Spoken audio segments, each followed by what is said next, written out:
What we're going to do now, so what we're going to do now is we're going to build a calculator. And this will span a few classes. But this calculator is essentially going to be just a very basic app. And here's the final product that we're seeing here. So we're seeing like 7 plus 9 is equal to 16. 2 minus 6 is equal to minus 4. So essentially, we're able to click on different things, clear our screen, add, subtract, multiply, divide. That's what we're aiming for, and we will have a working app by the end of all of this. So I'm going to close this off and take this away. And we'll start by saying File and New Project. So we'll say File, New Project. So you don't have to close off or relaunch Xcode over again. But this will lead into this window by doing File, New Project. Now, it'll remember the last thing you did. It'll always remember the last thing you did. So you got to be very careful what you're choosing here.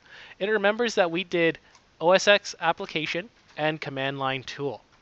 And what we want to do is we want to do an iOS application, single view application.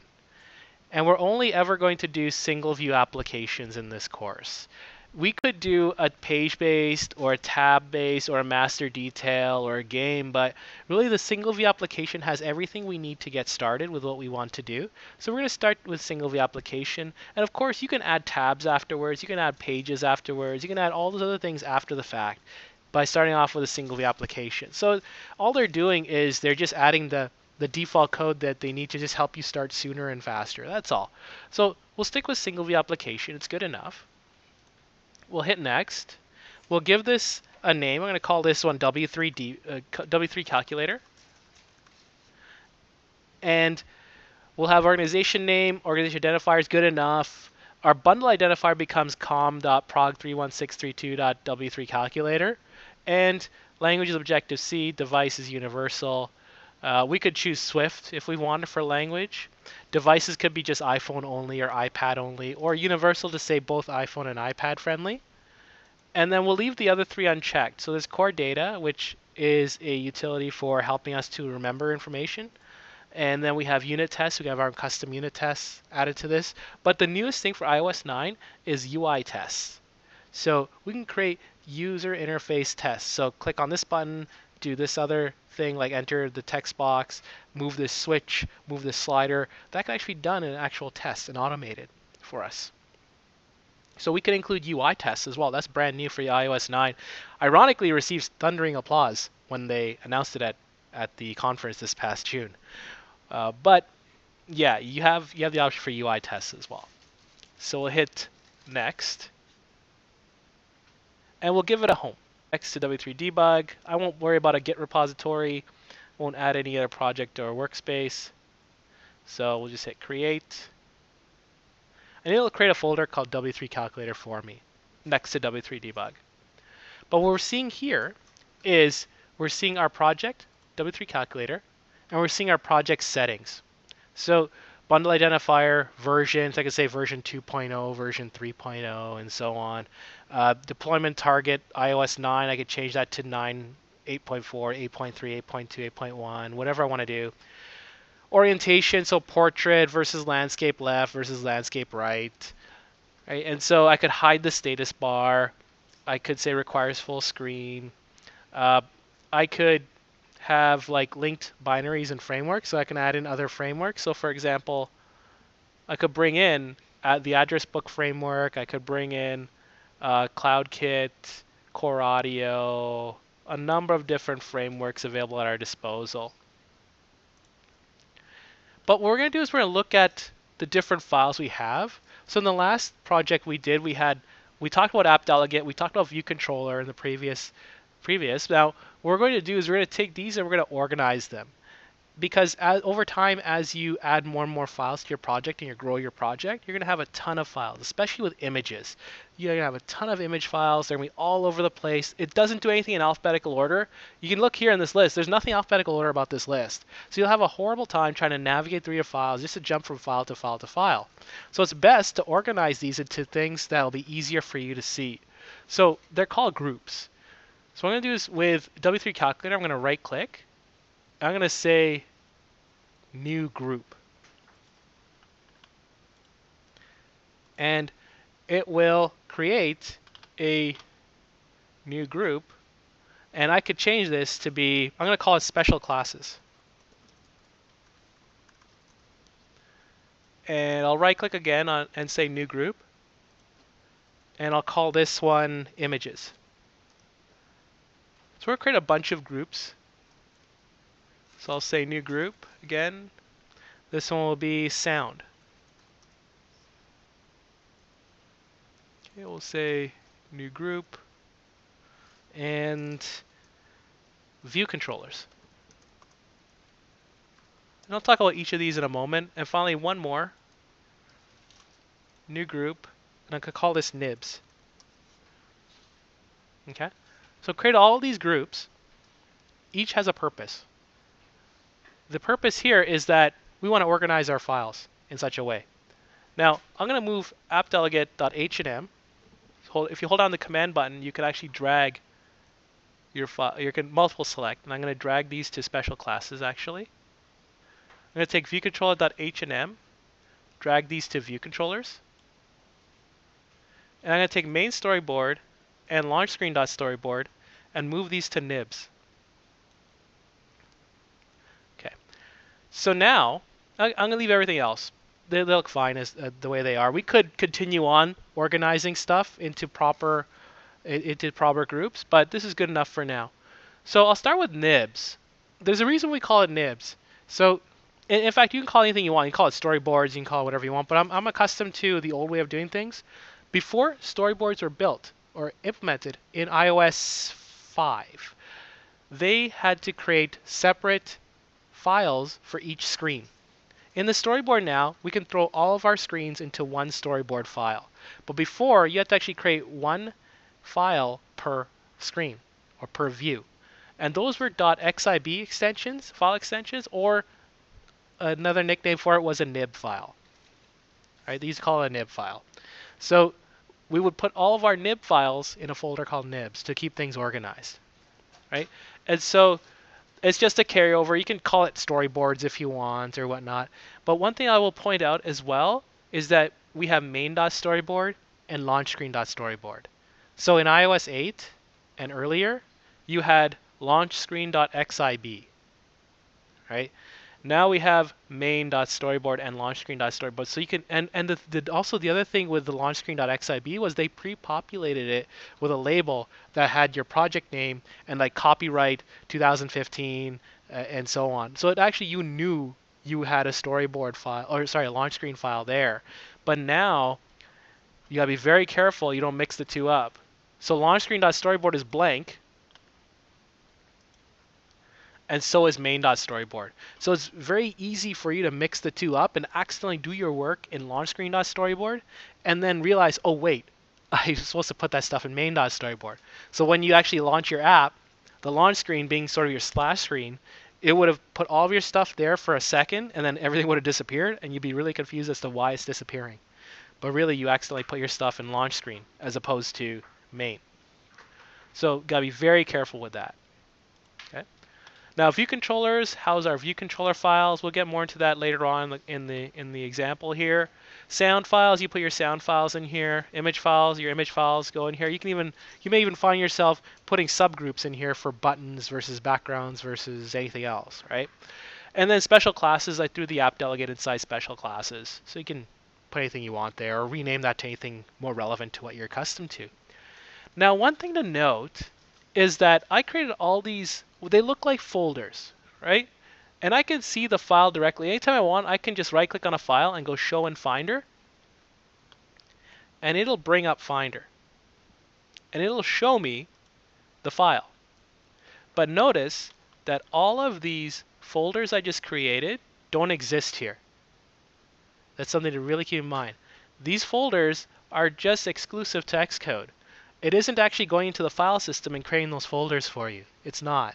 So you may want to, as you're creating files, you may want to create your own folders as you're adding files. So that's totally up to you. Or you can keep it all in one big folder if you don't really care about that and you only care about Xcode and how it's arranged. That's perfectly fine.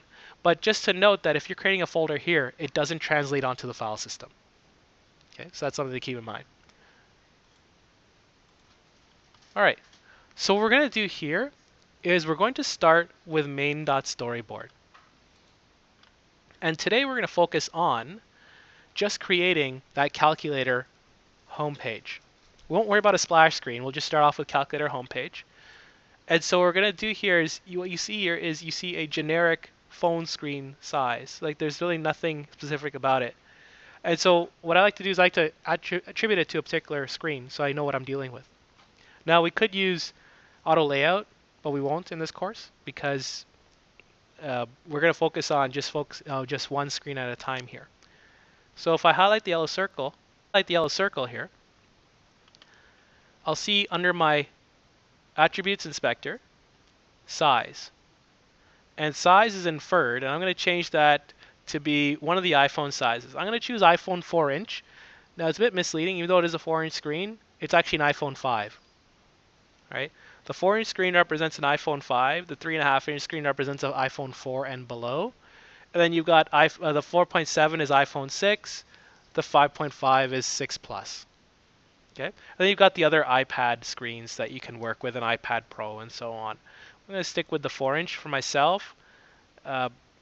And I could switch my rotation to landscape, keep a portrait, and we'll play around with the other settings over the course of the term. But for now, those are good enough. So size and orientation is what we'll predominantly be using here.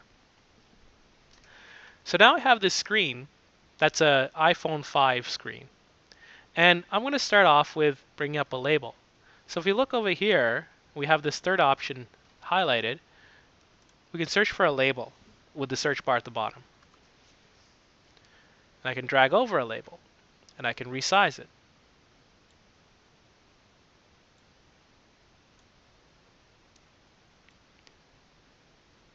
And we'll play around with the label today. Now I'm going to change the text to calculator.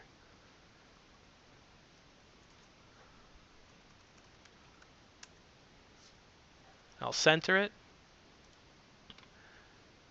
And I'll change the font. So the font by default goes with the system font. Now I actually have a wealth of fonts I can bring in here that are built in by just changing system to custom. And then below it you have family. And so you can choose from Helvetica to, I'm going to be a bit playful here. I'm going to go with Chalk Duster. Right? And I could change the size using the arrows. Or I could actually click on it again and choose size down here.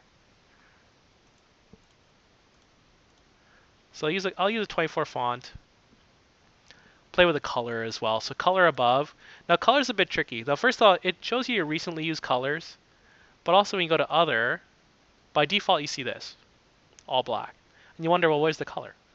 So you have to move this dial all the way to the left. And then it brings up your colors. Right, it brings up your colors. And then you can choose whatever color you want. Red, purple, blue, green, yellow. I'll go with red. Then you just hit the X in the corner, it gets rid of it. And so now you have red.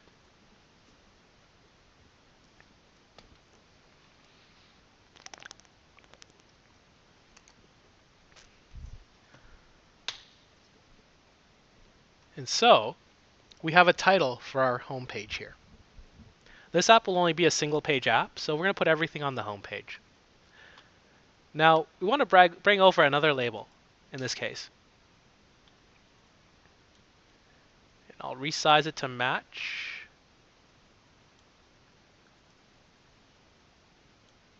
The calculator size above, stretch out a bit.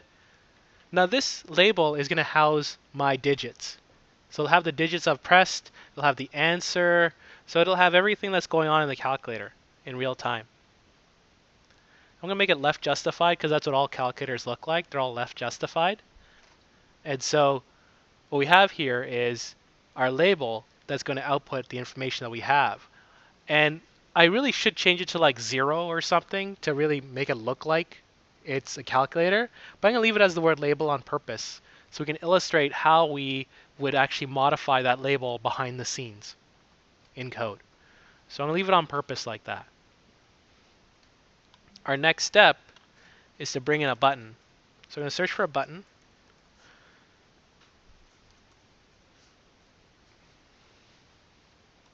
And bring one over. And I'll resize it.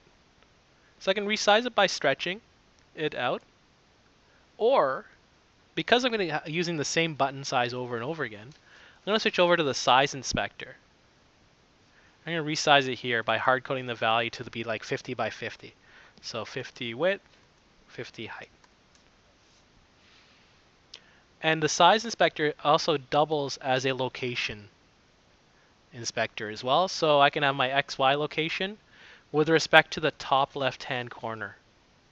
So the top left-hand corner is always 0, 0. Okay? And I can move it, I can be precise with my XY location as well if I wanted to. So instead of stretching and moving, I can also type in the numbers I want if I know what I want. Now I'm going to switch back to attributes. I'm going to change this text from the word button to the number 7.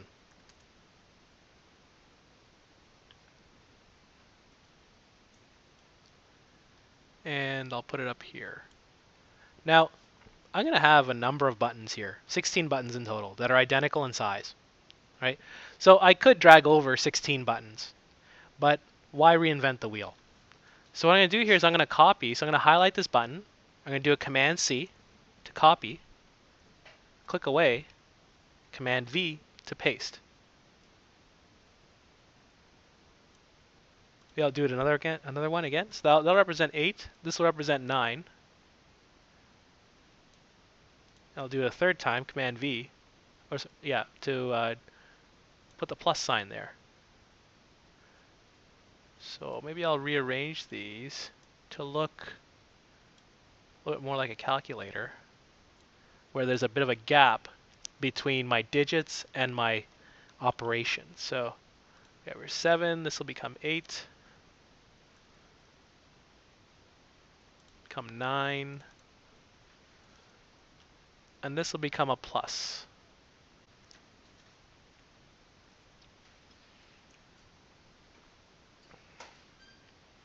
So we have 7, 8, 9, and our plus operation. We want to do the other digits and the other operations as well, so minus, multiply, and divide. What I'm going to do here is I'm going to click, and I hit Command and click on this one, hit Command and click on this one again, or hold down Command and click on these. So I've highlighted. Another option is to actually drag like this. So you can do that too. But select multiple items. Do a Command C to copy, and a Command V to paste. And without clicking on one individual one, I can drag it and line it up nicely. I can do it again, paste for row number 3. And row number 4 will be here. Maybe I'll give a bit of a gap for row number 4.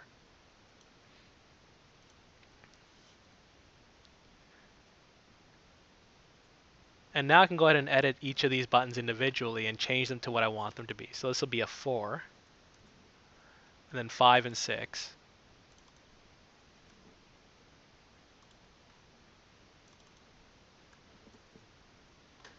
And then 1, 2, and 3.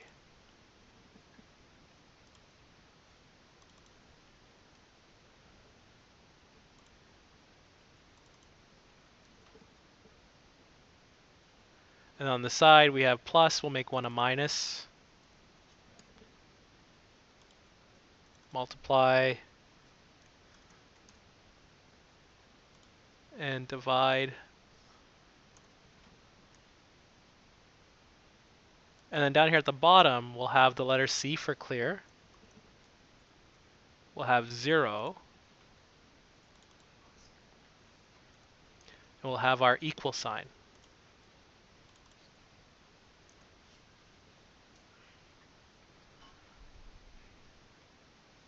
And this is our view for our calculator.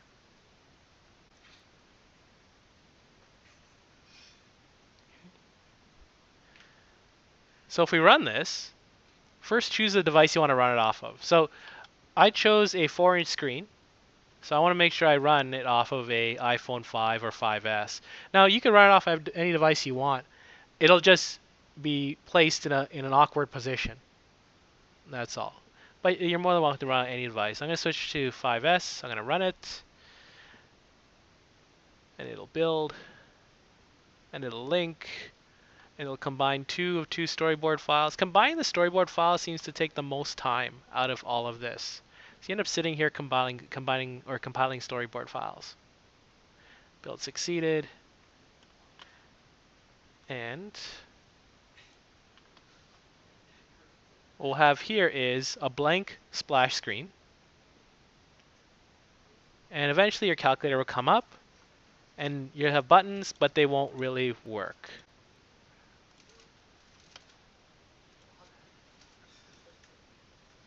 So let's look at one thing before we pause this for now. Let's look at the launch screen. Because the launch screen was blank, we can go to launch screen.storyboard. We can resize it by highlighting the yellow circle, making sure that attributes inspector is blue. Choose the size to be consistent. So I'm going to stick with the iPhone 4-inch. And I'm just going to bring in a label. Ideally, you want to bring in an image and put an image there so it'll look really nice. But we're just going to put a label here that just gives a title to the application.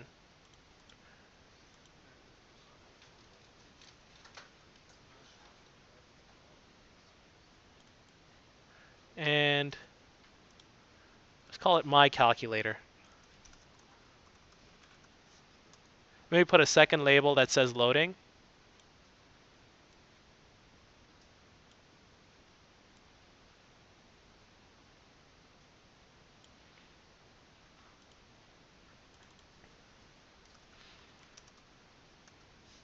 And try again.